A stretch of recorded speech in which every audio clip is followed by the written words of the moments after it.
Nigeria is a great country, and it is our collective responsibility to make the country greater. Shun corruption for a better Nigeria. Hello and welcome to another edition of The Eagle. My name is Aisha Gambari. And I am Aisha Mohammed. Thank you for joining us as we bring you updates of activities within and outside the EFCC.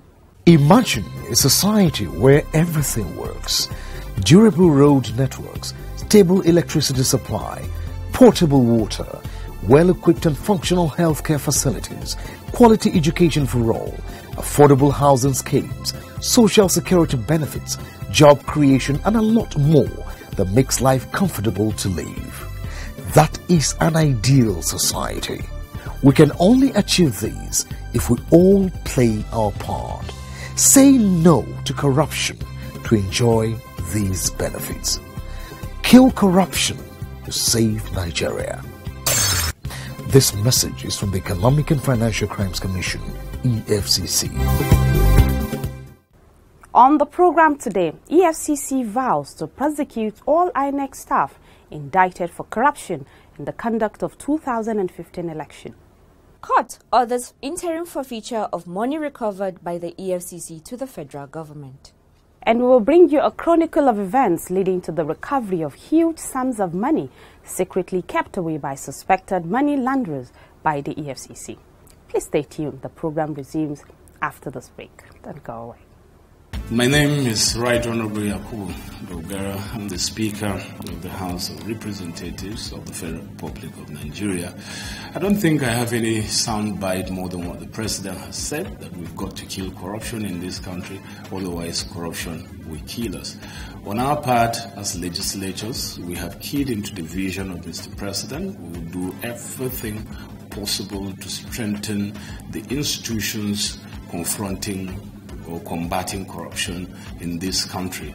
And this we will do in record time with all the sense of urgency that the fight against corruption deserves. And we will do that. But I want to call on Nigeria that the government alone, no matter how strong, will, Mr. President alone, the legislature alone on their own cannot change the country.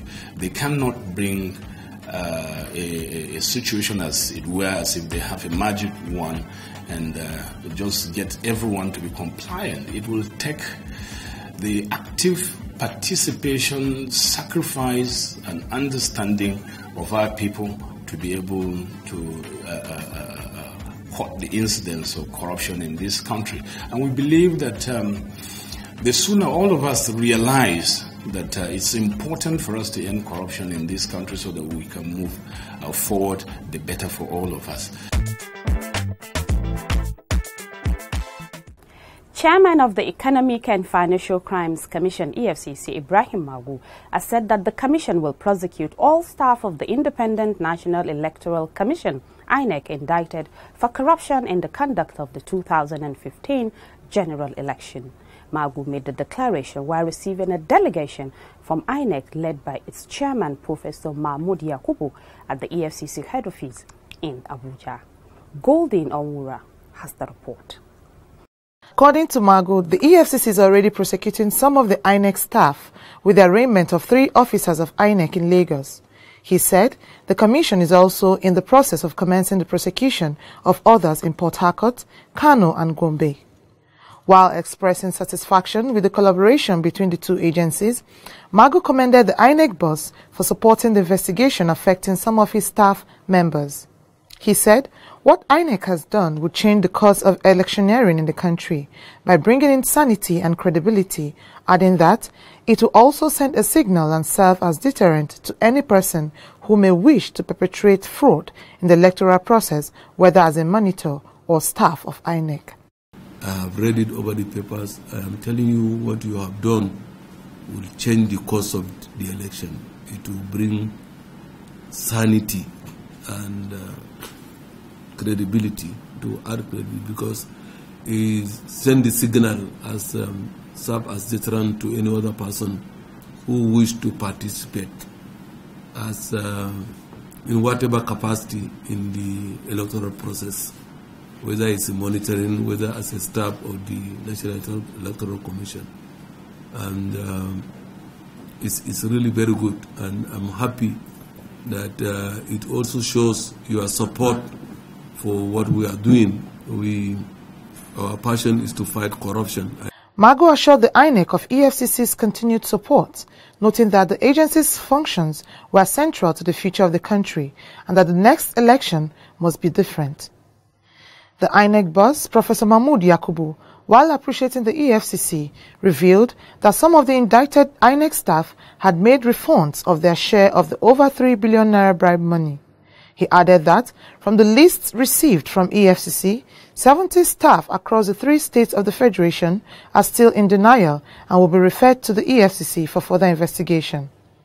He said about 5 political appointees who are either national commissioners or resident commissioners are found wanting, while 21 retired staff, mostly acting under the aegis of West African Network of Election Observers, were also indicted and have been blacklisted from monitoring election or any activity organized by the Commission. In December last year, the chairman sent a team from the EFCC to submit an interim report to INEC, and we swung into action. What we did was to look at the long list submitted, the allegations as well as the evidence presented, and we gave each and every staff mentioned in the report a chance for fair hearing. We queried each and every one of them, over 200, and we invited them to the Commission for further administrative procedure. I will not call it investigation, further administrative procedure. As a result of which, the committee submitted its report to the Commission. The report was considered, and we arrived at the following decisions. Number 1, there were 205 staff made up of identifiers, collectors and distributors, and beneficiaries of what was distributed. The total amount involved is over 3.4 billion that the staff from EFCC investigation and our own administrative review confessed to have collected. Some of them have made substantial refund.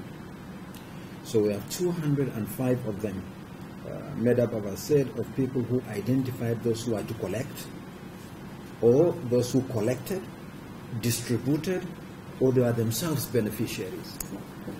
The action we have taken in respect of these 205 is to interdict all of them. They have all been placed on half salary and suspended from work until their innocence or guilt has finally been established after prosecution. Members of the EFCC team at the visit include Secretary to the Commission, Emmanuel Adeboye Garemo, Chief of Staff to the Acting Chairman, Ola Olukoyede, Deputy Director, Organizational Support, Maji Abaji, and other top management staff. The delegation from INEC included Amina Bawa Zakari, Baba Arudo Shetima, Professor K. Ibano, Engineer Abubakar Nahuche, Mohamed Haruna, Professor Antonia Okosi Simbain, Musa H. Adamu, Oluwole Osaze Uzi, and Rotimi Onyekomi. It will be recalled that one of the INEC staff, Christian Nwosu, who is one of the suspects in the ongoing trial of the Diziani Alison Madueke's 23 billion bribery saga, pleaded guilty to the charge and has been making refunds to the Commission. Golden Onwura, reporting for the Eagle.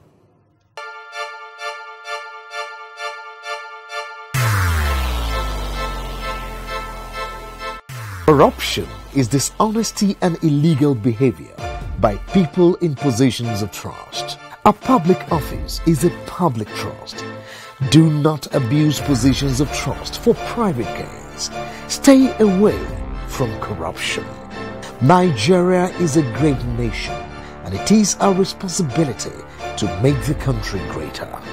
If you notice any act of corruption, please report to the EFCC via info@efccnigeria.org or call 09 904 4751 or 09 904 4752. You can also call 09 904 4753. This message is from the Economic and Financial Crimes Commission, EFCC. Welcome back. A member of the Senate representing Kaduna Central Federal Constituency, Senator Shehu Sani, has commended the progress of work made in the construction of the EFCC permanent site. He gave the commendation while on a facility tour of the site along with the Norwegian ambassador to Nigeria, Jern Peter Jemperud. Amina Kawuwa has the details. Senator Sani, who described the building as an edifice and the best one can get anywhere, pledged to support the commission in whatever way he can. He said the building needs to be completed on time in order to ease the commission of the stress of coordinating its operations. Sani, who is also the vice chairman, Senate Committee on Foreign Affairs, said, since the cardinal objective of this administration is to strengthen the war against corruption, the project should be given all the necessary support by the government to enable prompt completion. He commended the Commission for its stern war against corruption and called on all Nigerians, including the international community, to give their support in order to salvage the future of the country from the kangarworm. He added that there is no reason why the project should not be given all the necessary support, as the job done by the Commission is not for this generation alone, but for the future generation. There is no sane or responsible human being who is desirous of the progress of this country that will not be supportive of this kind of project. The very fact that the offices of the Commission is scattered around impedes their ability to coordinate. And this project has been there for an appreciable number of years. And I think, how many? 8 years. 8 years? And there is no reason why this time around. And this administration, having anti-corruption as its major agenda, I believe that this project will be given all the necessary support for it to succeed. And not just the government, but international agencies and foreign countries that are truly supportive of this commission. It's time for them to also key in and get involved. The job that is done by this commission is not just for this generation, it's for future generation. The ambassador, who commended the work of the commission, described it as one of the best things that has happened to Nigeria. I'm really privileged to be here today after having met the chairman of the EFCC. And I would just say here to what the senator is saying. It's an incredibly important thing which is going on here. And finishing and commissioning this building would be a symbol of the fight against corruption in Nigeria and the support for the EFCC. And Norway is strongly supporting the government and the EFFC in their work. And it's also a symbol that the vice chairman of the Foreign Affairs Committee speaks about this, because this, as he said, this is about international reputation for Nigeria, which the EFCC is helping to create a better reputation and the perception of Nigeria worldwide. So it's impressive to see, and I hope to be here when the commissioning will take place. Secretary to the Commission, Emmanuel Adeboyega Aremo, who led the visit alongside other senior management staff of the Commission, showed the visitor around the facility as they moved from one section of the building to another. Amina Kawuwa, reporting for The Eagle. Glad to have you join us again. You're still watching the program, The Eagle, coming to you from the stables of the Economic and Financial Crimes Commission, EFCC. You too can be part of this program by liking our page on facebook.com/official EFCC. You can also drop your comments via The Eagle at efccnigeria.org or follow us on Twitter at official EFCC. And to watch our videos, just click youtube.com/official EFCC. Next on the program, we'll bring you a chronicle of events leading to the recovery of huge sums of money secretly kept away by suspected money launderers by the EFCC. The latest discovery by the Commission was at Osborne Towers, Ikoyi, Lagos, where operatives discovered about $40 million. Please stay tuned. The whistleblowing policy of the federal government is paying off positively as the Economic and Financial Crimes Commission has been discovering huge sums of money suspected to have been hidden by money launderers. This move started in Kaduna with the discovery of a staggering amount of about 10 million United States dollars and another sum of 74,000 pounds sterling stashed away in cash. The Commission's operatives, in a special operation conducted on the 3rd of February 2017 on a building said to belong to Dr. Andrew Yakubu, a former Group Managing Director of the Nigerian National Petroleum Corporation (NNPC) in Kaduna, yielded the recovery. The money, which was said to be hidden in a fireproof safe, was found during a calculated raid on the building located in the slums of Sabon Tasha area of Kaduna, was prompted after the Commission received intelligence reports about suspected proceeds of crime believed to be hidden in the house. Yakubu, who was arraigned by the Commission before Justice A.R. Mohammed of the Federal High Court sitting in Maitama, Abuja, for offences bordering on money laundering, non-disclosure of assets and fraud, had on 8th of February 2017 reported to the Commission's zonal office in Kano, where he made a statement in which he admitted ownership of the recovered money, claiming it was a gift from unnamed persons. The money has since been forfeited to the federal government, even as Yakubu challenged the court order, which he has since lost. Still in Kaduna, on March 14, 2017, operatives also intercepted a sum of 49 million naira in 5 large black 150 kg sacks following a tip-off. The bags were discovered during a routine baggage screening after the sacks were left unattended and without tags. Upon examination, the bags were found to contain fresh crispy naira notes of 200 naira denomination in 20 bundles, totaling 40 million naira, and 50 naira denomination in 180 bundles, totaling 9 million naira, with seals purportedly emanating from the Nigeria Security Printing and Minting Company, as seen in the labeled sealed packs. The EFCC on the 16th of March 2017 secured an interim forfeiture order granted by Justice S.M. Shuaibu of the Federal High Court, Kaduna, ordering that the sum be forfeited to the federal government of Nigeria pending the hearing and determination of motion on notice filed by the EFCC. The order was made pursuant to Section 17(2) of the Advanced Fee Fraud and Other Fraud-Related Offences Act 2006, as there is no individual coming forward to claim the said sum after 72 hours of getting the intelligence report from the Federal Airport Authority of Nigeria, FAAN, Kaduna. Justice Shuaibu also said the suit should be published in any of the national dailies across the country within a reasonable time in order for the EFCC to move a motion for the final forfeiture in case no one person or group of persons comes forward to claim the stated sum. In Lagos, a tip from a whistleblower also led operatives of the EFCC to intercept huge sums of money in various currencies at the popular Balogun market.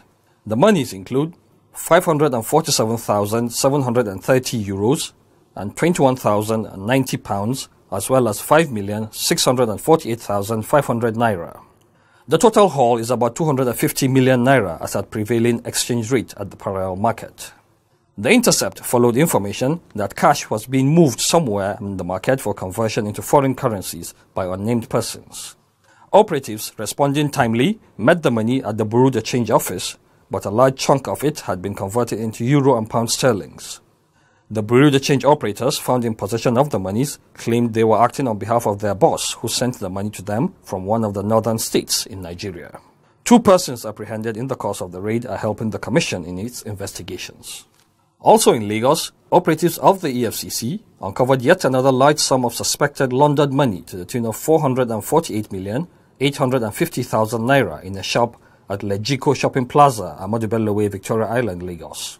The money stashed in several Ghana must-go bags were in 500 and 1,000 naira denominations hidden in a shop awaiting conversion into foreign currencies. Relying on information provided by a concerned whistleblower, operatives of the Commission swooped on the shopping complex and sought the identity of the owners of the 2 shops, which were under lock and keys. The shops had signages of Bureau de Change. Inquiries about the owner of one of the shops indicated that the shop has not been opened for business for close to 2 years.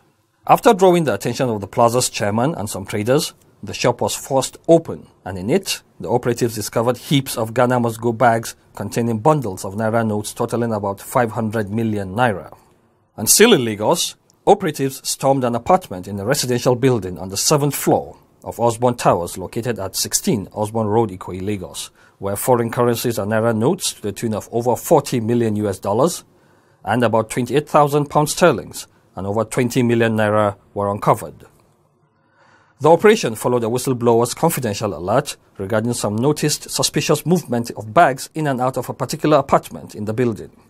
According to the source, the movers of the bags make believe that they bring in bags of clothes. Another source, who is conversant with the apartment of interest, indicated that a woman usually appeared on different occasions with Ghana must-go bags. On getting to the building, operatives met the entrance door locked. Enquiries from the guards at the gate explained that nobody resides in the apartment, but some persons come in and out once in a while. In compliance with the magisterial order contained in the warrant, the EFCC used minimum force to gain entrance into the apartment. Monies were found in 2 of the 4-bedroom apartment. Further probe of the wardrobe by operatives in one of the rooms was found to be warehousing 3 fireproof cabinets disguised behind wooden panels of the wardrobe. A federal high court in Lagos has ordered an interim forfeiture order of the funds to the federal government. In his ruling on Thursday, April 13, 2017, Justice Muslim Hassan ordered anyone interested in the money to appear before him at the next adjourned date to show reason why the money should not be permanently forfeited to the federal government of Nigeria. The commission was also directed to publish in any national daily for anyone to show cause within 14 days why the order of final forfeiture should not be granted. The interim forfeiture order was obtained pursuant to Section 17 of the Advance Fee Fraud and Other Related Offences Act 2006. The case was adjourned to May 5, 2017. The EFCC also uncovered another 4 billion naira after a tip-off by another whistleblower on Tuesday, April 11, 2017. Investigations as to the owner of the funds revealed that the money allegedly belongs to a former deputy governorship candidate in Niger State. The suspect uses the names of 2 companies, Qatar Property and Investment Limited and Sadiq Air Travel Agency, in laundering the funds. Each of the company has 2 billion naira fixed in its deposit account domiciled in Guarantee Trust Bank. The suspected owner of the account and the account officer are currently on the run.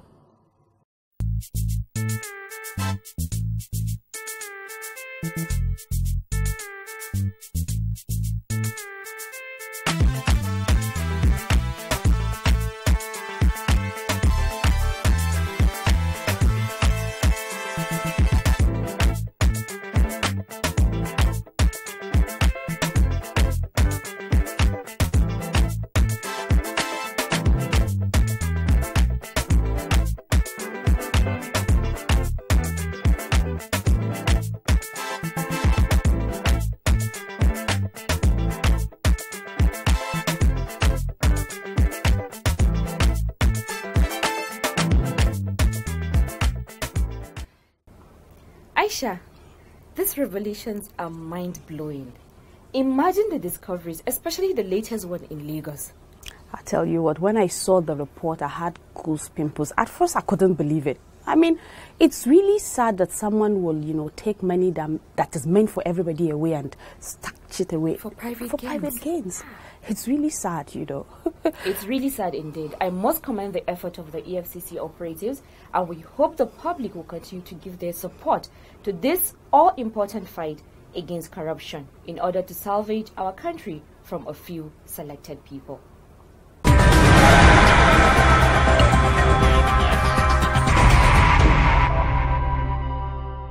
This is how far we can go on this week's edition of the program. Please join us again next week for another interesting package. Don't forget to also join us on our social media platforms at Official EFCC across all the social media networks. You can also send your contributions to the Eagle at efccnigeria.org or search for us on Google Plus at Official EFCC or Official EFCC NG at gmail.com. And to watch our programs and other activities, please log on to youtube.com/Official EFCC. My name is Aisha Muhammad. Thank you for watching and goodbye.